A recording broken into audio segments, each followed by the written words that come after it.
Hello ka-sewer! Kumusta na kayong lahat? So, meron lang po tayong sasaguting comment. Ayan. Ang tanong niya dyan ay paano daw ang pagsukat ng garter. Okay, so ganito yun. Marami akong garter, kaya hindi ko na siya sinukat. Ang ginawa ko na lang ay in-stretch ko yung garter, yung super stretch, habang tinatahe. Pero, kung limited lang naman yung garter mo, ang pagsukat mo ay depende sa pagkaka-stretch ng garter.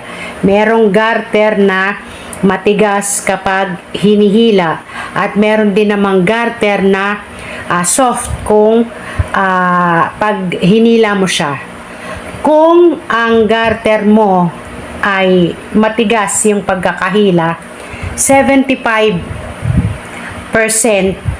ng sukat, ng kabuuang sukat ang gagawin mo o kukunin mong garter. Okay?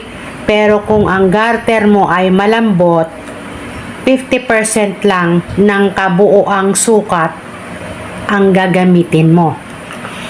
At kung limited naman yung garter mo, pwede mo lang lagyan yung 4 na corner ng foam cover. Okay?